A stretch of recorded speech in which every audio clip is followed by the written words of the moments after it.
Bonjour à toutes et à tous. Aujourd'hui, je souhaiterais vous parler d'un sujet qui est très peu évoqué et qui est, je dirais même, complètement écarté, voire détourné de son contexte. Ce sont toutes les personnes qui sont oubliées du système et de cette parodie de pandémie. Ce sujet concerne surtout le monde de l'entreprise. Là où je veux en venir, c'est par exemple sur les burn-out, la notion de stress qui est extrêmement forte, les peurs, les refus de voir la réalité aussi. Après, on a les arrêts maladie et ensuite, malheureusement et tristement, les suicides. Il y a beaucoup de victimes de cette situation qui sont une accumulation, souvent liée à une accumulation depuis des années, de ne pas supporter un ensemble de choses dans le monde du travail, qui sont complètement occultées et détournées de leur réalité. Il y a beaucoup de suicides qui arrivent en entreprise où on considère que la personne s'est suicidée parce que ça allait mal dans sa vie privée, alors que non. C'est pas que ça allait franchement mal dans leur vie privée, ils pouvaient même de s'accommoder d'une vie privée peu active, peu dynamique et peu riche en relations, mais des difficultés dans le monde du travail sur lesquelles eux, ils se raccrochaient, ce monde du travail, pour justement exister. Et ça, on l'occulte complètement. C'est un sujet sur lequel on survole, euh, on le néglige, on ne dit pas les choses telles qu'elles sont. Mais le problème, c'est que tout l'entourage de toutes ces personnes-là qui sont au courant de ce qui se passe, qui discutaient peut-être parfois avec cette personne qui a quitté cette terre, eux ne sont pas dupes. Et comment on s'occupe de ces gens-là? Donc je vais brosser un petit peu tout cela. J'ai fait une liste un petit peu de certaines choses et je vais brosser ce sujet-là afin que l'on ait une prise de conscience qui soit assez importante, voire réelle et objective, ce sera encore mieux dans le monde de l'entreprise. Je dirais enfin. Pourquoi enfin? Je fais partie des personnes qui ont travaillé sur les affaires France Télécom Orange, avant qu'il n'y ait une commission qui a été mise en place par M. Lombard, dans laquelle j'ai été cooptée, mais évidemment pas invitée à rejoindre, puisque je ne fais pas partie des lobbies et je ne ferai jamais partie des lobbies. Je fais partie des êtres humains libres, libres d'agir et de penser, à condition que je ne fasse mal à personne, ou le moins possible, parce qu'on n'est pas parfait.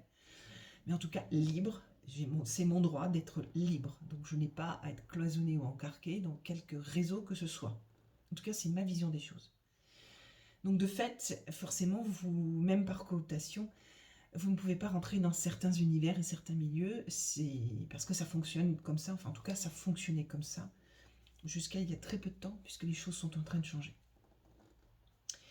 Et ces personnes qui étaient en situation de stress que j'ai coaché à l'époque, avaient, pouvaient avoir des idées noires, des idées de vouloir quitter cette terre, mettre fin à leur jour. Donc évidemment, ça n'est pas arrivé heureusement, mais tout va très bien, même pour eux, même encore aujourd'hui. Donc la presse a eu vent de toute cette série de suicides qu'il y a eu durant la fusion-acquisition Orange France Télécom. Et c'était très difficile de gérer les dossiers parce que, évidemment, la presse ne donnait pas de nom, heureusement. Et moi, à chaque fois, je me demandais si c'était un de mes clients, si c'était où la personne avait vent, c'était dans l'environnement de mes clients, etc., etc. Bref, toujours est-il que cela fait des années que l'on parle de ces sujets-là, ça fait des années qu'on le met sur le tapis, et visiblement, je n'ai pas le sentiment que c'est vraiment arrangé, même s'il y a des cellules de psychologie, des ceci et cela, et je vais y revenir. Moi, personnellement, je trouve que c'est encore extrêmement négligé. Donc, par rapport au système et à ce qui se passe aujourd'hui, la pandémie, puisque la pandémie est liée à cette histoire de système de manipuler les gens, de les étouffer, de les atrophier, de les empêcher de réfléchir, de les empêcher de penser, de les empêcher de refuser, d'avoir leur propre opinion, etc., etc. Donc, certes, il faut quand même quelques règles, hein, bien sûr, parce que sinon, c'est un petit peu tout et n'importe quoi. Donc, il y a des gens qui, déjà, dans le monde du travail, n'acceptaient pas certaines choses. Par exemple, des tâches qu'on leur imposait et qui ne leur incombaient pas, ou une équipe, ou une modification d'environnement liée à X et Y choses. Donc ça, ils ne l'acceptaient pas. Ou des règles d'entreprise aussi. Donc ils suivaient comme des moutons, hein, on peut dire un peu les choses comme ça, un système économique qui imposait voilà, les horaires de travail, les horaires de déjeuner, les horaires de pause, et parfois même le temps d'être au téléphone avec X et Y clients, de faire tant de routes par jour, de travailler avec des moyens moindres. Bref, la liste est tellement longue que je crois qu'une vidéo ne suffirait pas. Mais je pense que ça parle à tout le monde, chacun va s'y retrouver là-dedans, avec d'autres exemples que je n'ai pas cités. Et qu'au bout d'un moment, ça, plus ça, plus ça, plus ça fait que la liste devient tellement importante que pour certaines personnes, c'est innommable, c'est ingérable, c'est inacceptable. Inacceptable. Et on a le droit de se dire, c'est inacceptable, stop. Enfin, normalement, on a le droit. Sauf que dans le monde économique, c'est très difficile de dire stop.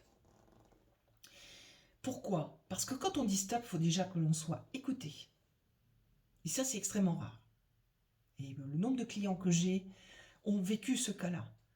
Pourtant, j'ai prévenu, me dit-on. Pourtant, je l'ai même écrit parfois dans une évaluation, dans un mail, dans un rapport. Il y a des tas de petites choses, des signes qui apparaissent comme ça, et éparpillés à un ensemble de personnes. Le manager, le N+1, les ressources humaines, le CHSCT parfois, les syndiqués parfois, etc., etc.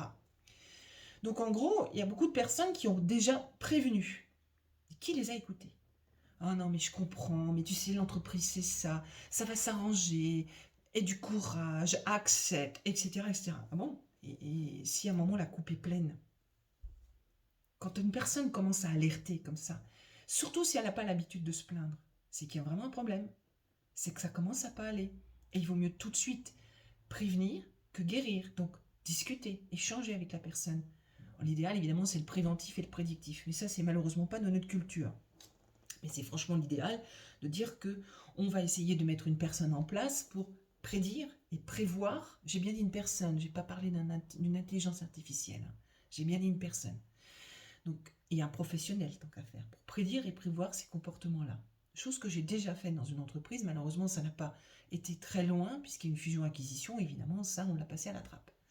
Alors que ça fonctionnait bien et que ça plaisait beaucoup aux salariés. Donc, alors, on va vous mettre des psys. Bon, mon opinion sur les psys, il y a à boire et à manger, il y en a des très bons, comme dans tous les métiers, du reste. Mais prudence, prudence là aussi. Et puis parfois, les psys, ils arrivent, mais 1 mois ou 2 mois après les faits. C'est toujours à chaud qu'il faut traiter le problème. Toujours à chaud. Et quand un de vos salariés parle de quelque chose qui ne va pas, décidément j'ai le nez qui me gratte aujourd'hui, je ne sais pas pourquoi, bref, quand on a une personne comme ça qui vous prévient, ça ne va pas, je n'en peux plus, je suis fatiguée, vous me faites aller à droite à gauche tout le temps, je dors mal, j'ai du mal à finir mes dossiers, j'ai du mal à suivre mes dossiers, j'ai du mal à communiquer avec mes partenaires, mes collaborateurs, etc., mes collègues, c'est qu'il y a vraiment quelque chose qui ne fonctionne pas. Donc si quelque chose ne fonctionne pas par rapport à ça, il faut tout de suite écouter. Et quand je dis écouter, c'est pas entendre. C'est-à-dire que même si ça ne vous plaît pas, il faut laisser parler la personne et il faut l'écouter. Ça, on ne le prend pas le temps de le faire en entreprise. Non, on prend le temps de faire des réunionites aiguës, de droite et de gauche, de faire des tas de choses pour enquiquiner les gens et cloisonner, verrouiller, surveiller tout ce que l'on veut, qui étouffe encore plus la personne, mais étouffe aussi l'économie. Chaque être humain est unique, il a sa façon d'être, il est ce qu'il est, et heureusement qu'on est tous uniques. C'est ce qui va permettre la créativité, l'échange, la confrontation d'idées, d'opinions, de tout ce que l'on veut. Même parfois des conflits, sans que ça aille dans la violence, mais des conflits ne sont pas forcément violents, mais ça permet au moins de faire avancer un petit peu tout le monde, normalement. Non, politiquement correct interdit ce genre de choses. Tais-toi et fais comme on te dit. Mais l'humain n'est pas fait pour ça. Donc au bout d'un moment, qu'est-ce qui se passe? Il y a énormément de burn-out. Ça fait des années qu'on en parle. Alors après est arrivé le bore-out. Bore-out, c'est-à-dire l'ennui. L'ennui au travail. Bah oui, forcément, de fait. Puis ne pas considérer les personnes, de vouloir faire des métiers par rapport à des conventions collectives, des métiers qui rentrent dans les cases de ceci et cela, et d'atrophier le fait de développer des nouveaux métiers qui parfois peuvent être complètement innovants. Il peut peut-être y avoir une seule personne qui pratique ce métier sur cette terre. Et alors, si c'est intéressant, pertinent et nécessaire. Ah oui, mais non, ça ne rentre pas dans la convention collective. Ah ben zut, alors qu'est-ce qu'on fait? Ah ben on occulte, on ne connaît pas, on ne veut pas, on ne comprend pas et on laisse de côté. Oui, mais ça peut répondre aux besoins économiques. Non, non, non, ça ne répondra pas parce que ça ne rentre pas dans les cases. L'humain doit rentrer dans les cases. Alors le burn-out, on les a mis dans des cases. Et la plupart du temps, les cases, elles finissent comment? Par un licenciement. Par je le mets dans une voie de garage. Par une dépression. Par du stress. Par de la fatigue incompréhensible. Par des colères, par des crises, par des conflits, par des arrêts maladie et des suicides. Ouais. Et le Covid a accentué cela. La supercherie du SARS-CoV-2. Il y a des gens qui ne supportent pas les masques, mais qui ne les supportent vraiment pas.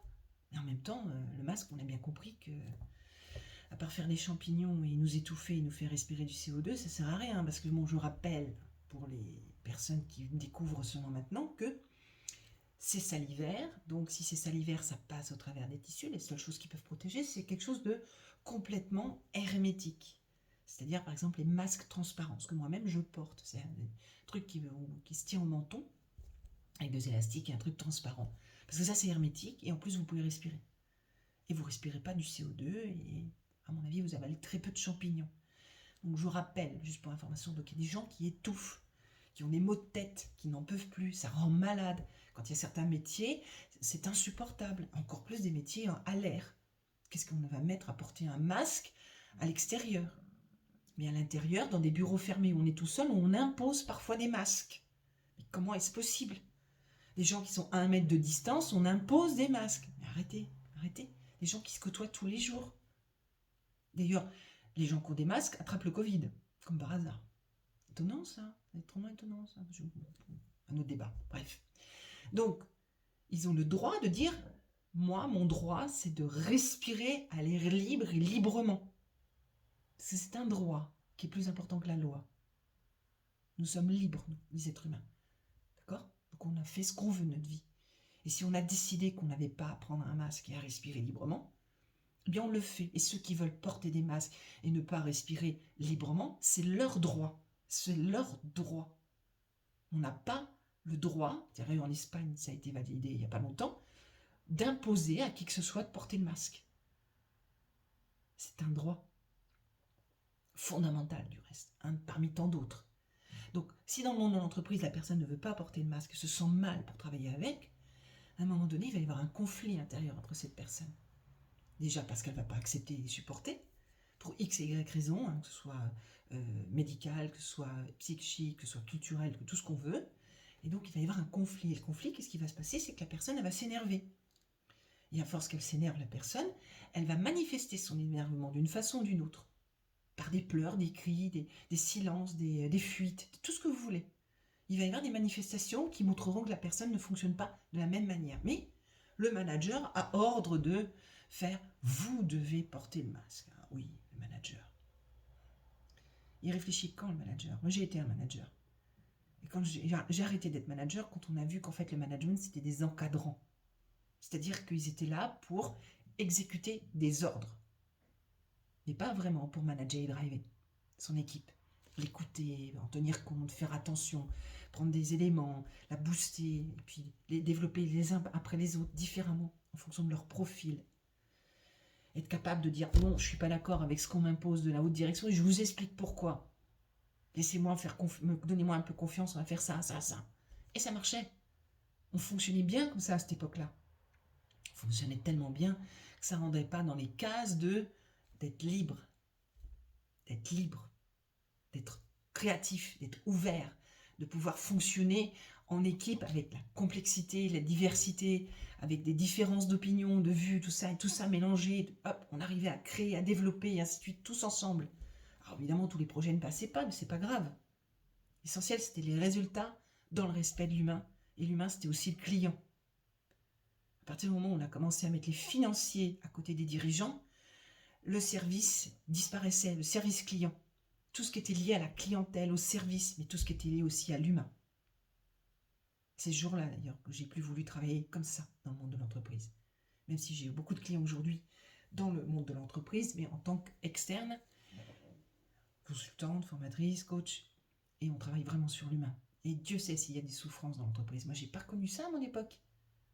J'ai pas du tout connu ça. Les arrêts maladie, c'était des maladies, des vraies maladies, des arrêts liés à un rhume, une grippe, une opération. C'était rarement une fatigue, extrêmement rarement. Il n'y avait pas ces choses-là. Je vous parle ça il y a à peu près 20 ans, 25 ans, je ne sais plus exactement. Il n'y avait pas ces choses-là. Donc aujourd'hui, il y en a de plus en plus, mais on étouffe les chiffres là aussi. Et des gens qui sont suicidés liés à cette histoire de Covid. Des gens isolés déjà dans leur vie, qui ont été isolés par cette pandémie, qui ne se sentent plus en phase avec l'entreprise, avec le risque de perdre leur travail.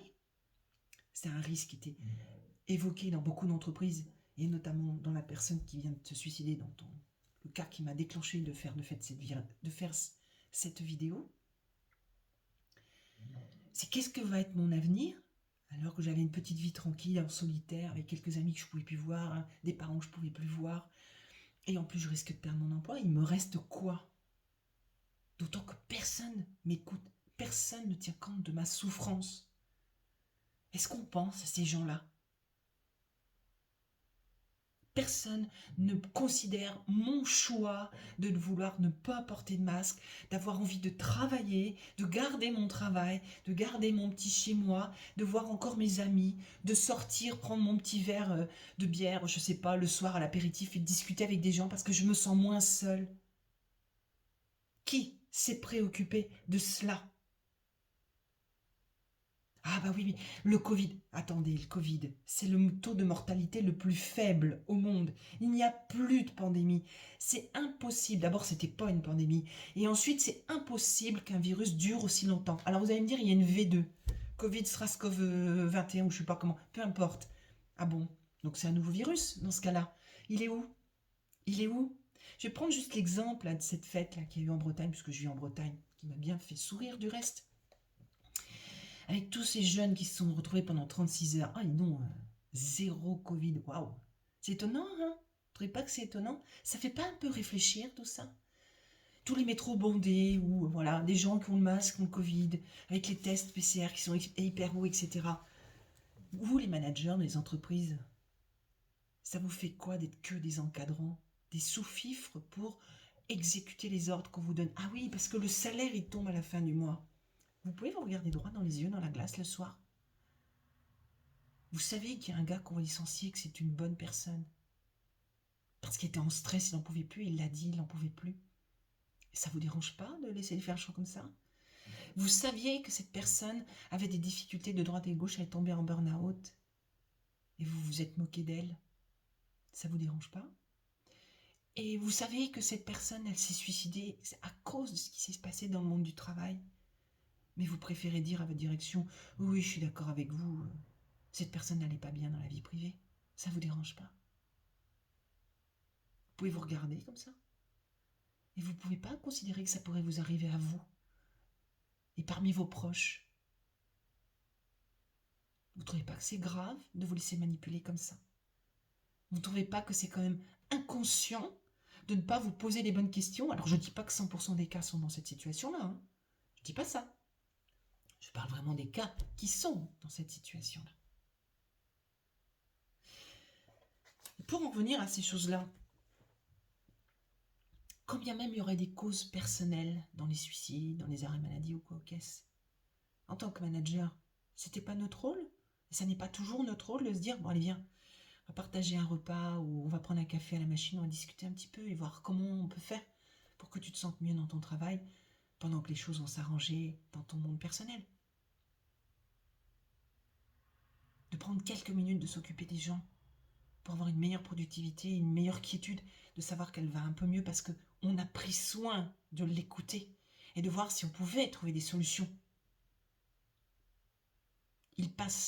Tout le monde passe un temps fou dans le monde du travail.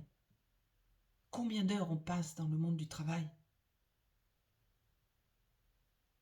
Si c'est pour ça se passe mal, et quand ça se passe mal, comment voulez-vous que les personnes derrière s'en sortent si vous êtes complètement en dehors de leur compréhension, voire même à considérer qu'ils ont tort, à considérer leurs propos, leurs souffrances?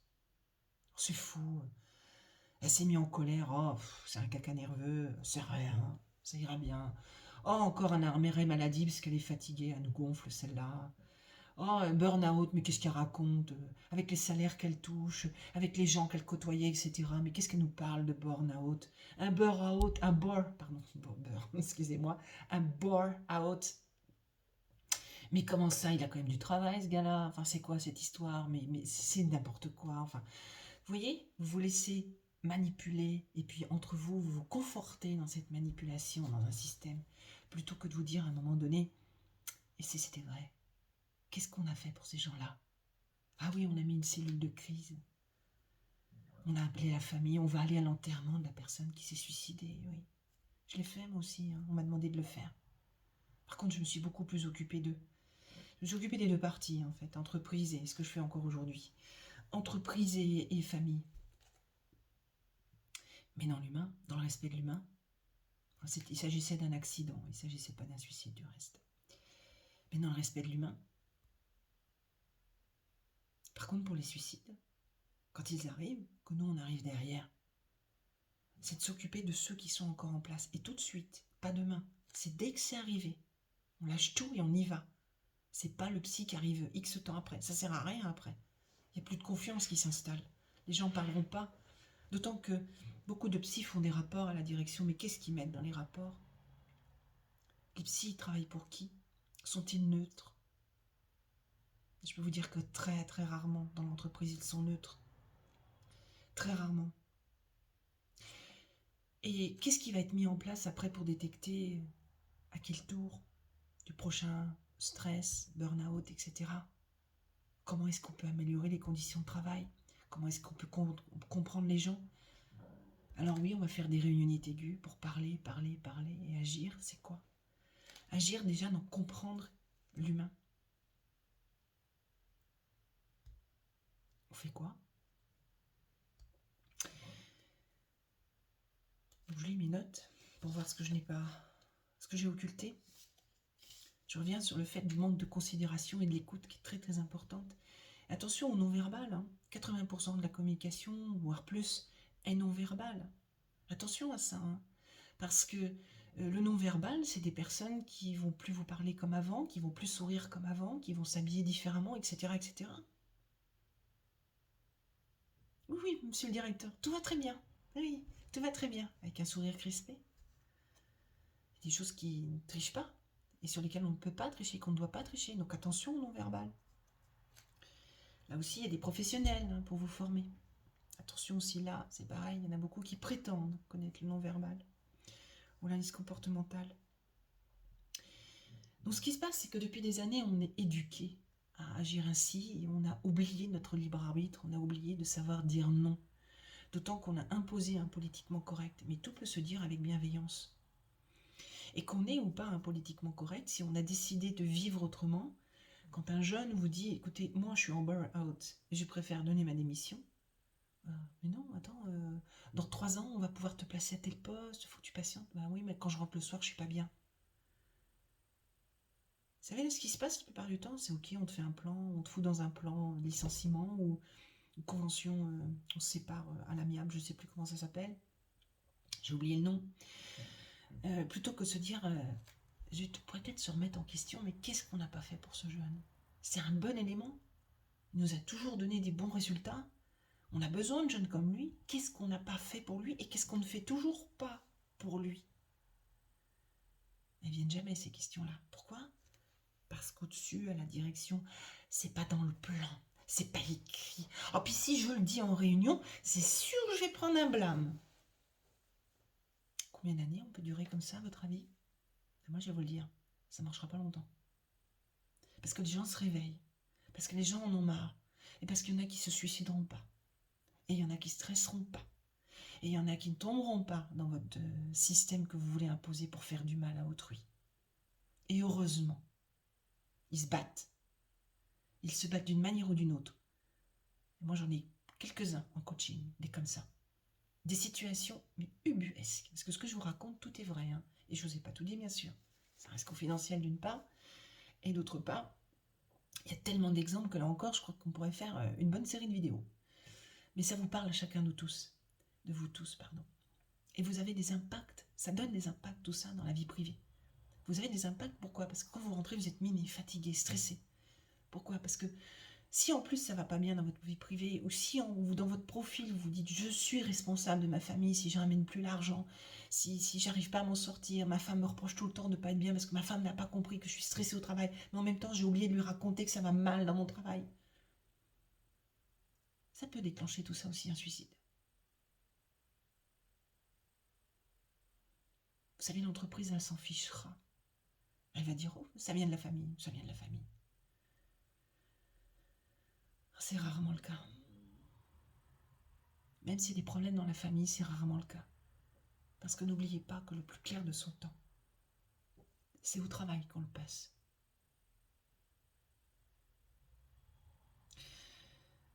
Donc, pour finir cette vidéo, un peu longue, et j'espère qu'elle ne vous aura pas ennuyé. En tout cas, je vous remercie de l'écouter. Je vous remercie aussi de la diffuser, ainsi que les autres, parce que je me rends compte au fil des échanges que je reçois que ça aide beaucoup de gens, donc tant mieux, parce que je le fais pour ça. Sinon, je ne ferai rien. Je prends le temps de le faire pour ça. Quand vous voyez quelqu'un qui souffre comme ça, quand vous voyez une personne qui change de comportement, qui vous dit certains mots, essayez de trouver le temps de comprendre ce qui se passe. Dans le monde de l'entreprise, essayez d'en aviser des personnes, vous savez qu'elles vont faire quelque chose. Elles ne sont pas forcément dans les syndicats, parce que les syndicats, bon, si c'était vraiment puissant et important, ça se verrait dans notre pays. Si c'était vraiment neutre et vraiment pour la défense des gens, ça se verra aussi. Bon, on voit quelques actions isolées. Et il y a des gens qui sont vraiment impliqués, qui ont vraiment l'envie d'eux, et qui se sont syndiqués pour ça. Mais il y a plein de solutions pour pouvoir faire connaître ce genre de choses. Je pense qu'il y a des associations, je n'ai pas regardé, je n'ai pas vérifié, mais je pense qu'il y en a. De contacter des gens comme moi, où on trouvera des solutions. Même si ce n'est pas nous qui pouvons les donner. On a un réseau, on connaît des gens, on les partage, et on trouvera des solutions. Alors on ne les a pas toujours tout de suite. Ça dépend des dossiers, ça dépend des sujets, ça dépend... Ne nous incriminez pas, on n'est pas Dieu. On fait notre possible, on fait tout ce qu'il faut. Et croyez bien, je pense que les gens autour de moi peuvent le dire, on fait vraiment tout ce qu'on peut. Mais on ne peut pas tout faire. Et parfois, on a besoin de certains éléments pour pouvoir vraiment appuyer votre dossier. Mais par contre, on est volontaire. On est des gens de l'ombre, volontaires. Enfin, moi, je travaille plus comme ça. Volontaire, impliqué, ça nous prend beaucoup de temps et beaucoup d'énergie dans notre vie, mais c'est le moment où les gens en ont besoin, on le fait. Demandez de l'aide, osez demander de l'aide, osez dire que ça ne va pas. Pour ceux qui m'écoutent et qui ne vont pas bien, osez le faire. Mais à la bonne personne. Et si les personnes n'écoutent pas, il y en aura une autre qui vous écoutera. Alors évidemment, c'est pas de le dire à Pierre-Paul Jacques. Ça sert à rien de le mettre sur les réseaux sociaux, parce que les réseaux sociaux, il y a très peu de gens qui vont vous écouter. Vous n'en avez rien à faire. C'est encore une fois de contacter les personnes en qui vous avez confiance. Et vous sentez qu'il y aura une écoute. J'ai bien dit une écoute, pas entendre. L'écoute n'est pas naturelle, il faut la travailler. Osez le faire. De la même manière, vous qui voyez certaines choses, osez le dire. Osez aller vers la personne en disant « Écoutez, est-ce que vous avez peut-être envie de parler ?» ou « N'imposez rien, s'il vous plaît. » Je me permets de vous dire tout cela. Ça ne sert à rien d'imposer si la personne ne veut pas et n'est pas prête. Et déjà, il faut qu'elle ait confiance en vous, si vous ne la connaissez pas. Donc c'est oser juste aller voir et dire « Je suis là. Je suis là. »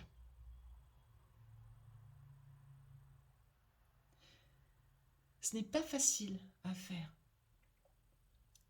Mais parfois, il n'y a pas besoin de mettre 150 mots.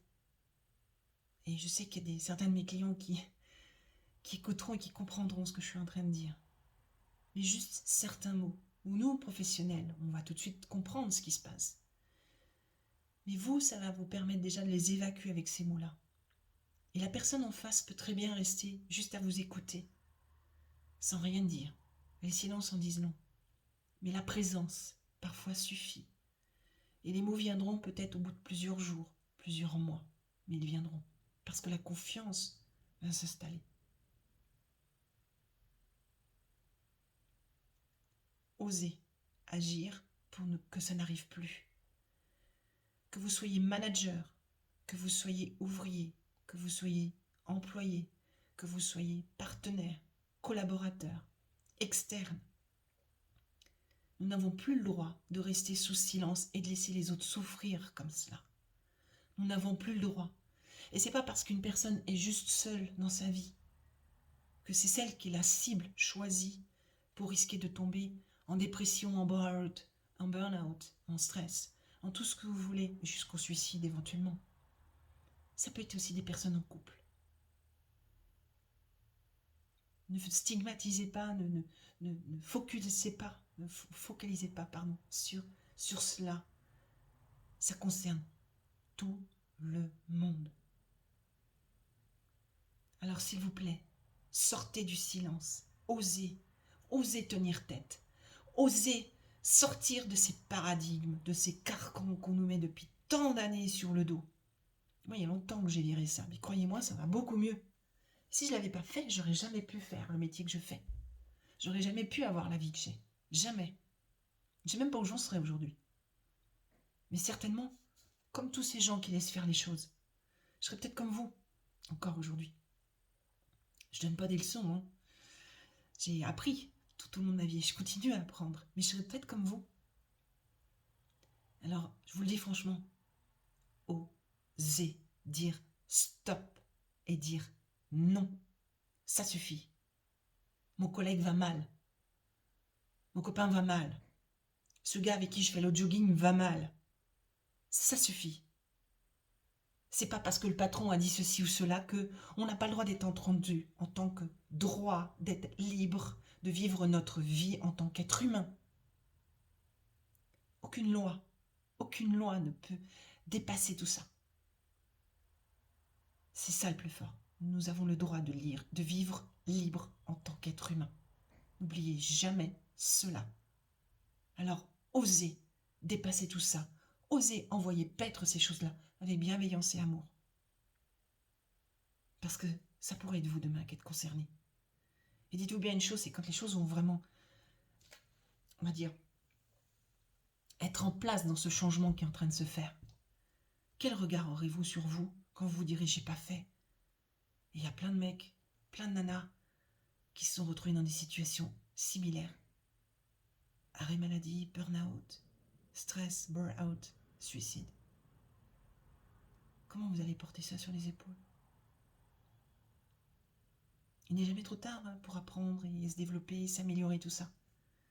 Mais par contre, c'est maintenant qu'il faut oser. C'est ce que je vous conseille. À bientôt. Bon courage et réfléchissez bien à ce que je vous ai dit parce que c'est vraiment très grave.